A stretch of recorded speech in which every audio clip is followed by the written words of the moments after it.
Okay, we're going to do part 2 book review. Here's the book, How the Catholic Church Built Civilization by Thomas Woods. In part 1, I mostly just gave you the link so you can see they made a whole video series about it if you want to watch that.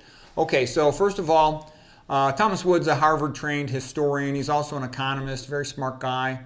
And he makes the point, Western civilization is the greatest civilization of all time. When people say civilization, what they mean is Western civilization. And when they say Western civilization, what they mean by that is Christian civilization. So basically, Christian civilization is the highest civilization of all time. It is superior to all others.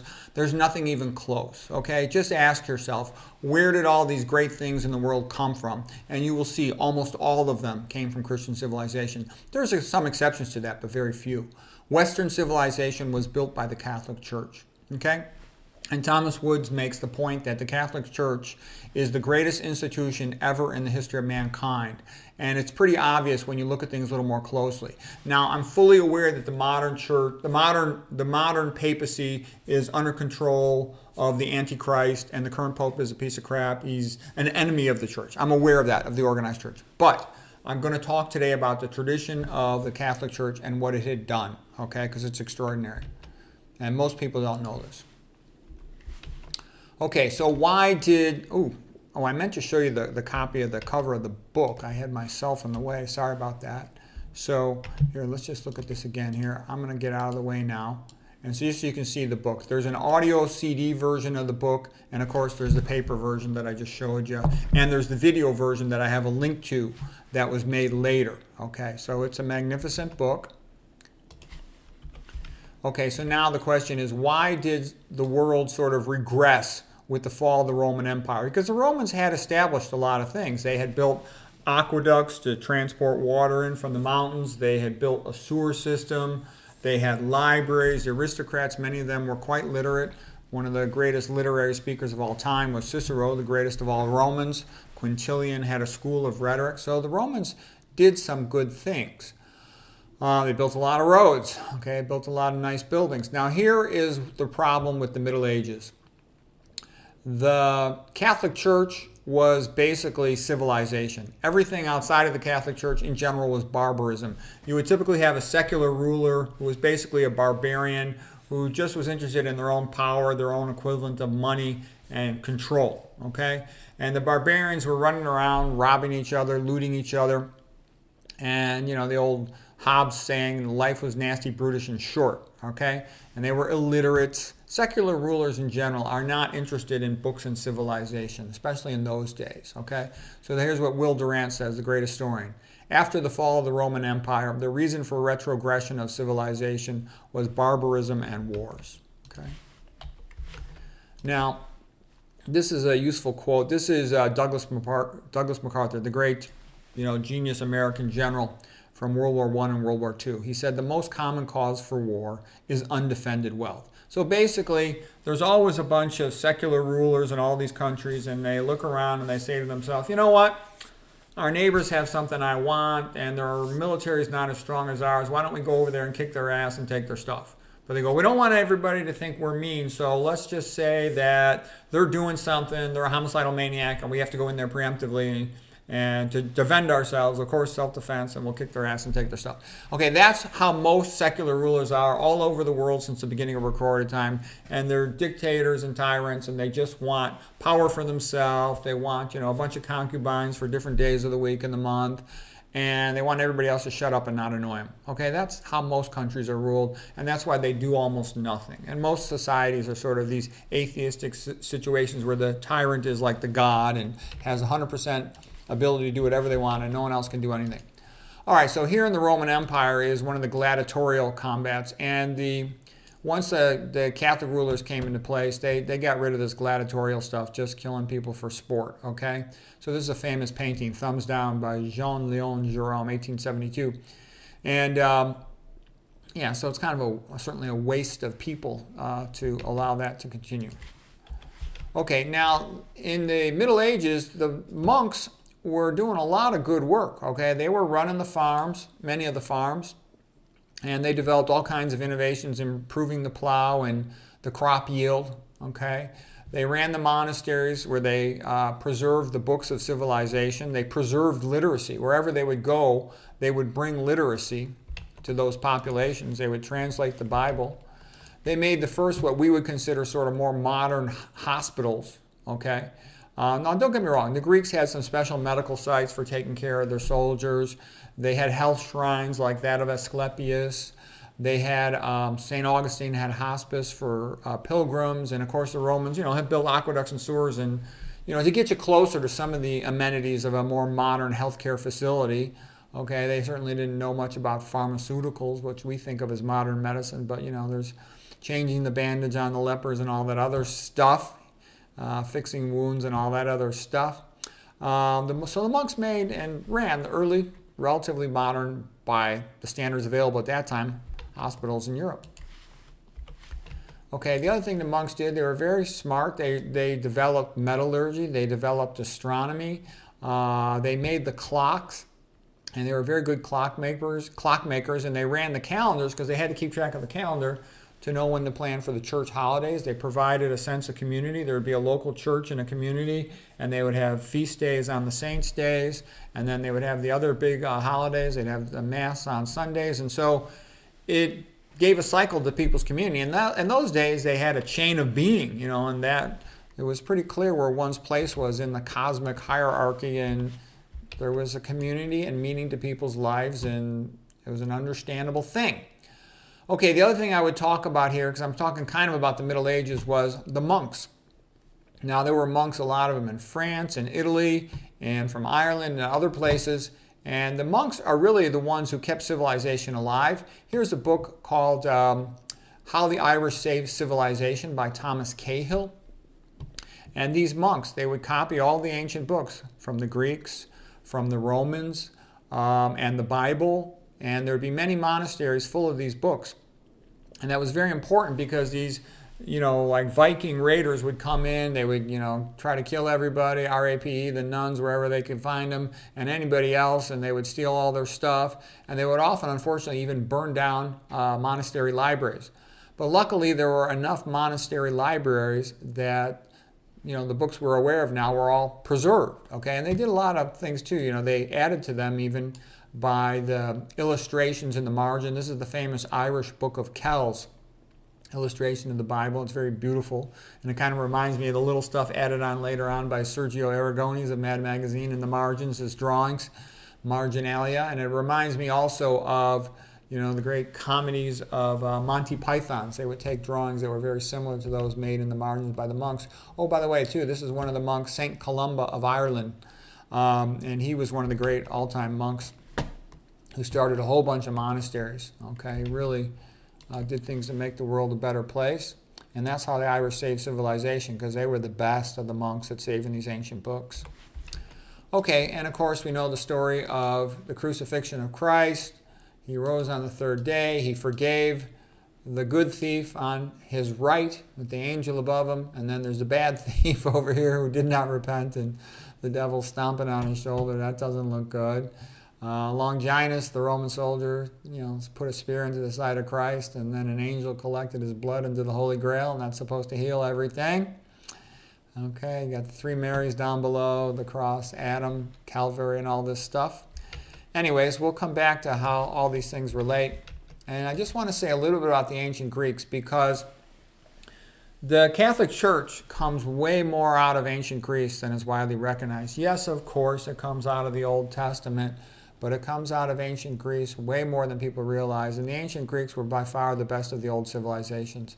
They were totally superior to anything else in the ancient world. And I just want to share with you some of the great achievements of the ancient Greeks, because basically Catholicism absorbed all of this. And Catholicism is syncretic. It doesn't just say we're the only thing. It looks around and whatever peoples it has, and if they got something good, it sort of just absorbs that in. That's what it means to be syncretic, to learn what you can from others. First of all, it was the first country to have free speech. Okay, in other places, you just have some brutal ruler who doesn't tolerate it. First place to have epic poetry like the Iliad and the Odyssey by Homer. First historians to write in prose, like Herodotus, the father of history, writing about the Persian War. And then it also had the first skeptical Machiavellian-like historian with Thucydides, who wrote the Peloponnesian War, which is magnificent. Everybody should read that book. And if you don't have time to read it, just know about Milos, okay? Know about Pericles' funeral oration. Know about the plague in Athens, okay? Those are some of the things you should know. You should also know about what happened with Alcibiades in Syracuse, okay? And then the aftermath of it all. But he doesn't get to that in his book. Okay, it was the first place to have theater, drama, tragedies, comedies, Greek mythology, all this with the great Greek playwrights. Aeschylus, Aristophanes, Euripides, Sophocles are magnificent. First philosophers, the pre-Socratics, like Heraclitus, Democritus, and all that.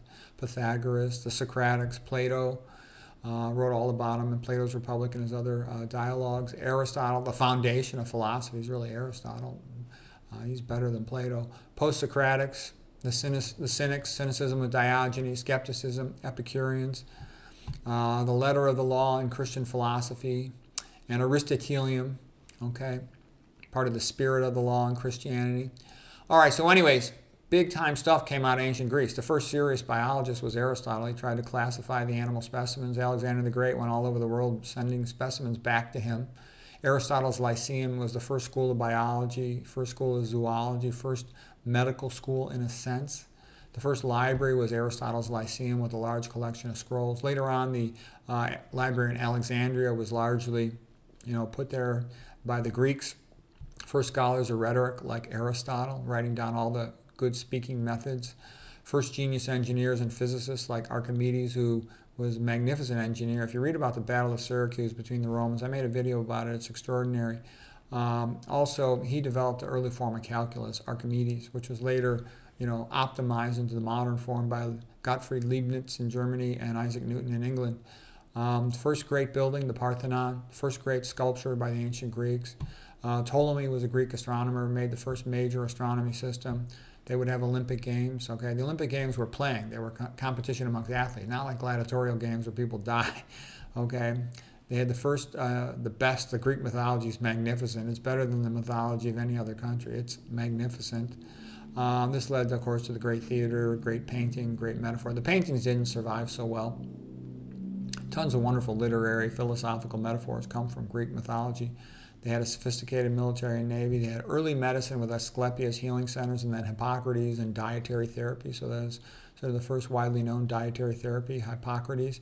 They were great at early mathematics, and Pythagoras with the Pythagorean theorem, the mathematics and geometry of Plato's Academy, Euclid in geometry, Archimedes with his calculus, Pythagoras discovering the octave system in music in a mathematical sense, Pythagoras developing the concept of the plant-based diet, the vegetarian diet, Athens, the first democracy.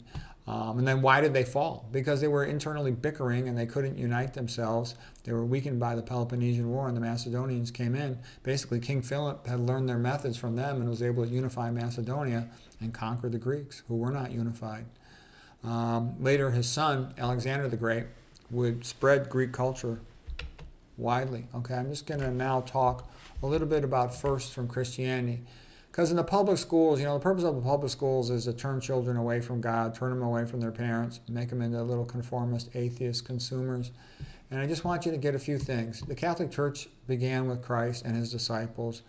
St. Peter, who was one of his disciples, he described him as, "You are the rock upon which I shall build my church." St. Peter is buried underneath the Vatican, okay? That's the beginning of the Catholic Church, the beginning of the Christian Church, okay?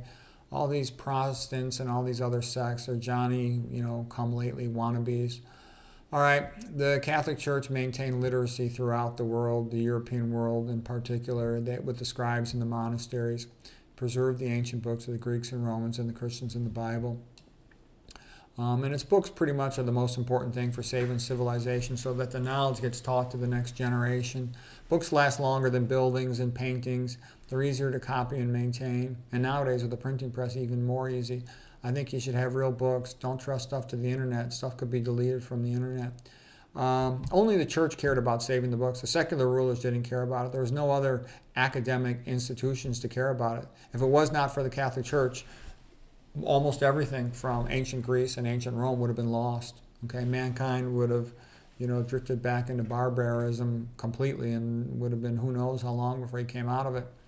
They make the best architecture, the Catholic Church. They made better buildings in the 1200s than we make now. The best fresco paintings, Michelangelo, Raphael. The best canvas paintings, Caravaggio, Edmund Leighton, Karl Bloch, and others. The Carolingian Renaissance of Charlemagne and Alcuin, which, Charlemagne insisted the monks copy all these books. Alcuin was a great scholar, and they made the cathedrals into schools, so they had the first academic system, the first university system. They made the first universities. Scholastic Renaissance of Abelard and St. Thomas Aquinas in the 1200s. Charlemagne was around 800 AD. Scholastic Renaissance in the 1200s AD. The Italian Renaissance came later in the 1400s and 1500s with the greatest pope, which was Pope Julius, the one who commissioned Michelangelo and Raphael and Bramante. They developed, like I said, the first universities. The best novels are from Christian writers, like Christmas Carol by Charles Dickens, Les Miserables by Victor Hugo, Brothers Karamazov by Fyodor Dostoevsky, Quo Vadis by Henry Sienkiewicz. Okay, if you looked at the best 20 novels, 19 out of the 20, they're all from Christians, okay? They make the best literature. They make the best painting. Michelangelo, the best sculpture. Bernini, the best sculpture. Okay, we already said they're the best architecture. They developed the farming methods, metallurgy. Yeah, okay, great. They did all that. And the other really important thing is they developed the concept of natural rights. It comes from Genesis in the Bible. But they insisted on natural rights, just based on being human, being alive, be extended to everyone. And that includes unborn babies. That includes people from other cultures. Most secular rulers, they have some loyalty to their own people, their own ethnic group, their own territory, but they usually have none to anyone anywhere else. And the Catholic Church, it came about from the Spanish missionaries in South America in particular, and they felt that the secular Spaniards had been treating them unfairly. So they insisted on it, and they made a big fuss about it and went back to Spain and made a giant big deal about it, that the people of South America deserve more kindness and better treatment than they're getting. And that's part of how international law was developed, and law in general. And it's a very good thing. What it says is just because somebody's different than you, you shouldn't be cruel to them, and you shouldn't just take advantage of them. So it was really big on that, like Christ had said. I think that's was that John 13:34. I have one other commandment for you, that you should love your neighbor as I have loved you. Okay. Catholic Church, the Christians make the best music.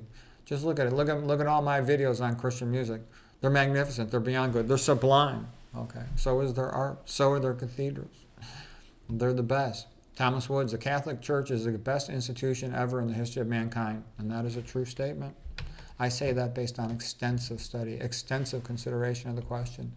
Okay, we're going to leave it at that for this part 2 of how the Catholic Church built civilization.